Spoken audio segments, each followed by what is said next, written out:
Welcome back to the San Diego County Community College Football Report. Dave, our 4 teams are in action. Nobody's going to play each other this week. We've got 4 games we've got to worry about, and a couple of them are out of town.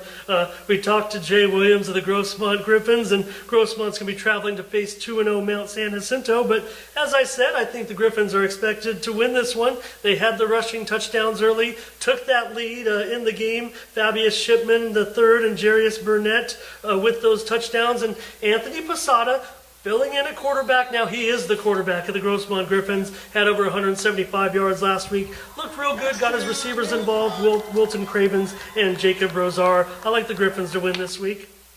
Absolutely, and as Jay also spoke on, I mean, he's chalking this one up as a very winnable game. They definitely, I think they got it together. Actually had a lead over there playing at Grossmont High School, and they were able to start off with a nice run. And, the line really came together, and I believe that Grossmont, they got it all set up for themselves. But I think it's just the youth and getting used to the JC level for the freshmen.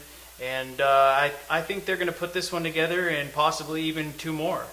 Yeah, that was interesting. Andrew Lira back on the Grossmont High School field and made that big return. So things are looking good as far as the schedule is concerned for the Griffins. Let's turn it around. We're 0-2. We're going to get back to the winning ways. Absolutely. San Diego Mesa got their first win for Coach Gary Watkins, beating Golden West College. A game, Dominic McManus, he caught 3 touchdown passes from Jake Dunaway. McManus, the former Ramona High star, with gives them the 21-0 lead, and the defensive backs were singled out by Watkins for their play against Golden West. Mesa will travel to meet L.A. Pierce, and this is another game that the Olympians are expected to win, I think. Yeah, absolutely. I saw Mesa last week, and definitely were outplayed the Rustlers, I would say, in all phases of the game. And the bad thing for the Mesa College Olympians is they lost the first string, and still no word on when he is coming back. And I'm talking about the sophomore from Victor Valley, and that's Trey Knox. So we're still waiting to see if he's coming back. But Jake Dunaway definitely is filled in nicely. And for them to put up 27 points against a good, solid Golden West defense, I think they really got something special back there. And not to mention the offensive line and all the time that Dunaway also had to get to his receivers, and a good mixture of the run as well. It'll be really interesting to see if the Olympians can live up to that achievement this past week. Southwestern College and Palomar went and played at Escondido High School. 2 of our local San Diego County teams getting together, and well, it was a little bit one-sided. Southwestern College defeated Palomar behind DeAndre Daniels, 222 yards. The Jaguars rushed for over 400 yards in that game. So big-time offense, and kind of let the Comets, they were a little bit disappointed with the result. And Victor Valley this week, and I like, the Jaguars, and I like Southwestern College to take Victor Valley. Yeah, absolutely. Yeah, I think last week was they really flexed their muscle when it came to Palomar. Palomar, just like Grossmont College, has had their share of injuries, and as that's going to happen, especially after you've been at camp and you really haven't faced anybody but yourselves. And the injury bug caught up with the Palomar Comets, unfortunately. But not saying that that's an excuse. I think that Southwestern College definitely came up there and showed what they are all about, especially DeAndre Daniels.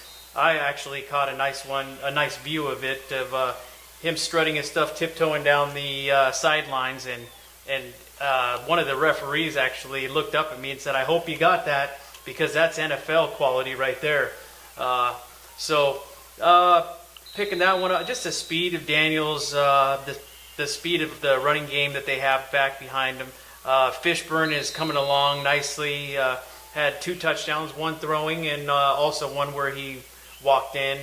I like Southwestern for sure over Victor Valley, and I'm going to say by at least 2 or 3 touchdowns. Not to mention, let's give credit to that defense too. That's just been stellar. And Palomar is going to host Citrus as they try to get back on the right track after that big win in week one. I think this will be the tightest of the 4 games the San Diego County teams will play this week. I think this one could go either way. I'm looking at a 1-point game, and I'm going to side with our Palomar Comets, but it's going to be a real close game with Citrus. Well, I'm going to ask you, in case you did look at it, do you have the computer rankings for us on the Comets? Well, just looking at where these teams stand, that's how I'm equating it, and they are very closely rated. So the Comets do have their work cut out for them to move up. They're going to have to pick up some wins similar to this one in a game that's virtually a toss-up. Yeah, I think the key to their success, I think they're going to have to get a little more comfortable throwing the ball. And, some of those balls they were throwing last week, I mean, granted, they had the pressure against them, but they got to shore that up, and they got to start catching some of those too that were dropped. So a lot of mistakes to clean up. I think Palomar, once they get healthy too, could definitely make a run for postseason towards the end. Well, and that's going to do it for us this week on the San Diego County Community College Football Report.